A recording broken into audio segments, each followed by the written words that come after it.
Ang pagsali ko po dito sa Ginoong Pilipinas ay para makatulong at para makapagbigay saya sa inyo pong lahat. Maraming salamat po.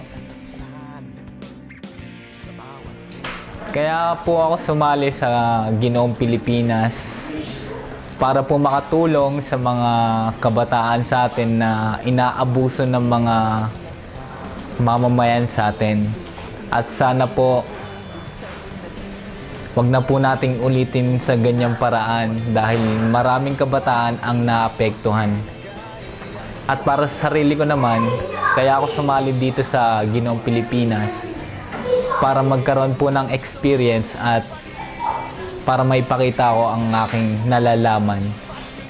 Kaya po, maraming salamat po sa mga tumulong sa amin. Hindi po namin to makakalimutan.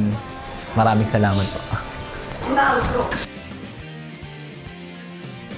Magandang araw po sa inyong lahat.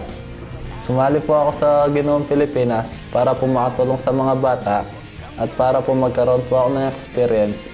At saka na rin po, may pamahagi ko po ang aking mga nalalaman. Maraming salamat po. Sumali ako sa Ginoo para lang makatulong sa mga kabataan sa Pilipinas. At para sa akin, para lang ma-experience, migliorare me stesso. Thank you sa lahat sa inyo at sana makatulong din kayo. Sumali po ako sa Ginoong Pilipinas 2009 because I like performing. I gain more confidence at saka ina-exercise ko po ang aking showmanship. But most of all, napapa-proud ko po ang aking mga parents. But the main reason why I joined this pageant is because nakakatulong po ako sa Bantay Bata.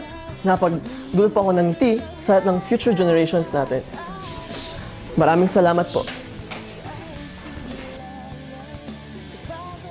Sumali po ako sa ganitong kompetisyon dahil unang-una gusto kong maging bahagi, makatulong sa kanilang proyekto.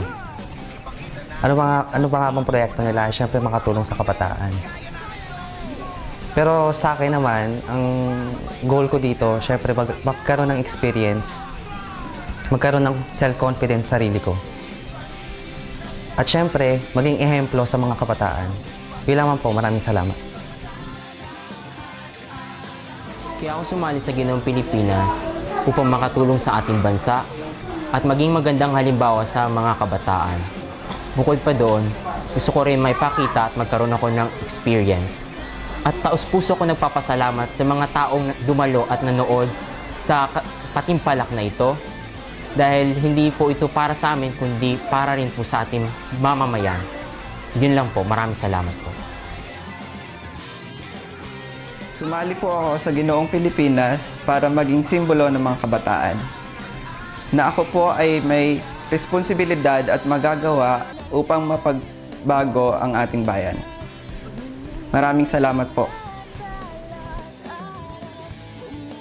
Sumali ako sa Ginoong Pilipinas dahil gusto kong ipamahagi ang mga biyayang natanggap ko sa ating mga kabataan at iparamdam na kahit anong hirap at kahit anong pagsubok ang dumating sa ating buhay, kakayanan natin itong lagpasan kahit basta tayo magsama-sama. At syempre gusto ko rin ipakita ang aking kakayanan at magkaroon ng mga bagong eksperyensa sa aking buhay. Maraming salamat po sa mga nagdalo at nagbigay ng tulong para sa mga nangangailangan. Sumali ako sa contest na to dahil gusto kong ipamulat sa mga kabataan kung ano ang karapatan ng bawat isa. At para naman sa aking sarili, gusto ko muling ibahagi sa inyong lahat kung ano yung talento, yung kakayahan ko para makatulong o maging isang mabuting halimbawa ng kabataan. Maraming salamat sa lahat ng mga sumusuporta. Yun lang.